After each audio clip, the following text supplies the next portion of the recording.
Ngibonani umqeqeshi wensizwa umfana wasempendla abamaziwe ke bambiza ubhuntsubhuntshu kingaje ke phuzo majiji qomane. Kunensizwa nje ngibhalelile umfowethu bebuza ukuthi ke wenze njani mawukuthi ushela intombazane bese ithi yona ayikakulungela ukujola isanda kuphuma kwi relationship and isaphatheke kabi. So umfowethu befuna ukwazi ukuthi esimene sikanjalo uyayenze njani. So ke ubhalile umfowethu wathi siyabonga ndoda yamadoda.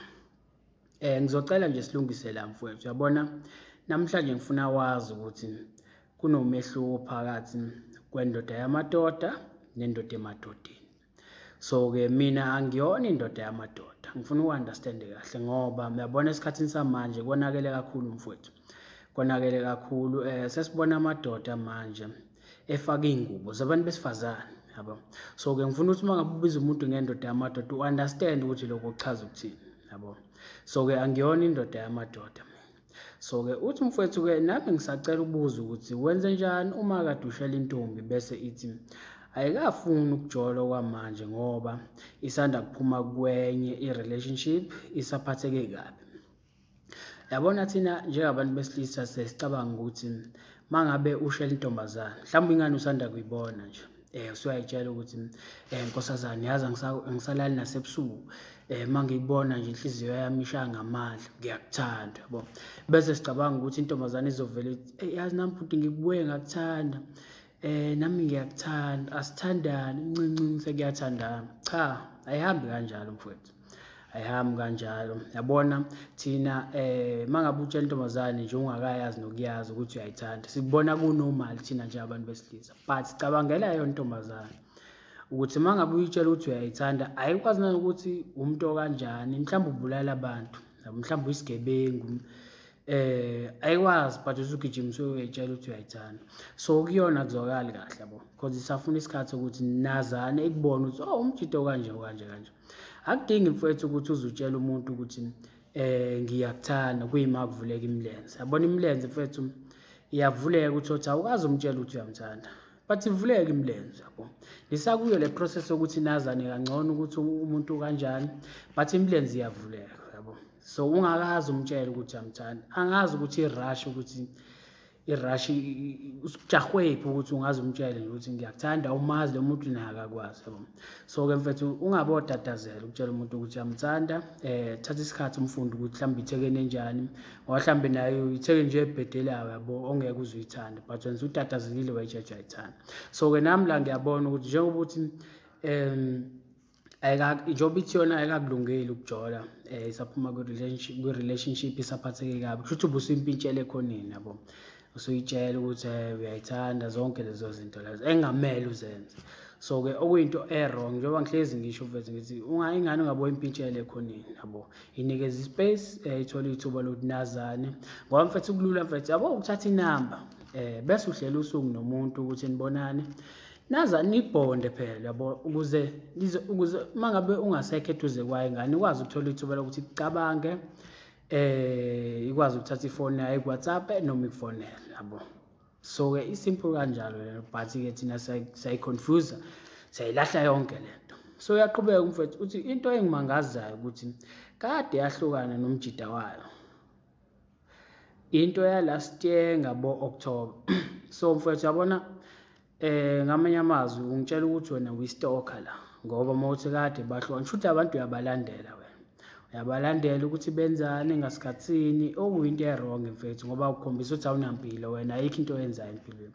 So ulandelana nentombazane nomjida wayo ngelinye ilanga kusho lo mjida ubusuzomcuthela manje mhlawumbe umbulale umdubule noma umgwaze ukuze uzothola ithuba lokuthi ube nale ntombazane yabo. Ngendlela osho ngayo kusho ukuthi uyabastalker labantu ngisho benza ucansi unembobo yakho balunguza kuyona okuyinto wrong mfethu yabo ngoba ngiyakutshela mina ukuthi maningi amathekeni la ngaphandle akufunayo but ngeke azizele kuwena yabo. Mangabe ungayi intombazaneni ngeke intombazane ivele izele kuwena wena kumele uye kuyona uyozibika njengensizwa yabo. So ke asikho isidingo mfethu ukuthi ubambelele kumuntu oyedwa uyabotha unendoda yakhe nawe uhleli kuyena lawo ubagadile ukuthi bahlukana nini uyabona mhlawumbe bahlukanisa wena futhi yabo.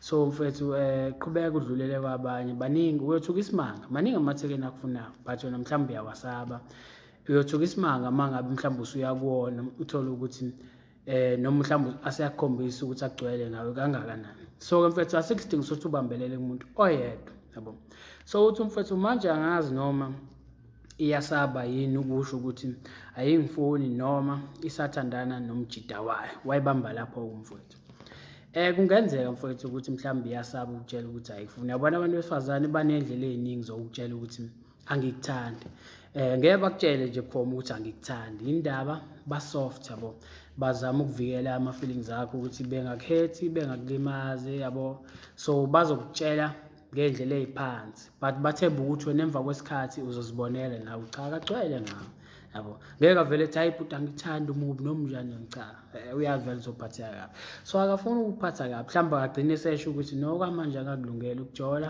no ngiphuma kwi relationship ngisaphatheke kabi enye indlela angakutshela ngayo leyo but mfethu mina into enga-advise ngayo la ilula kakhulu ukuthi nje into ozoyenza uma ukuthi unayo inamba yale ngane ifonele ungayi WhatsApp uyifonele uzama ukuhlela usuku ukuthi nibonane nayo mangabe ivuma uzoyikhiphela endaweni nje nawe engabizi indawo eright la nizohlala khona nibonde nazana yabo because ishilo yathi akakulungeli ukuba ku relationship wena ke ikhombisa ukuthi umjito right or relaxile ungatatazeli nihlale ndawonye ikufunda ukuthi umjito okhululekile yabo ungayimpitshele khona injahu uyijaji uyayithanda njengoba ngikutshela ukuthi Imlenze iyavuleka ungazange umtshele umuntu ukuthi uyamthanda akudingi ukuthi uzumtshele ukuthi uyamthanda kuyimavuleka Imlenze so asikho isidingo sokuthi utatazele umtshele ngiyakuthanda yabo ngiyakuthanda yabo asikho isidingo saloko ukuthi nje uyikhiphe ingane uyikhiphele endaweni eright engabizi la ngeke khona kudingakala ukuthi uspend imali eningi yabo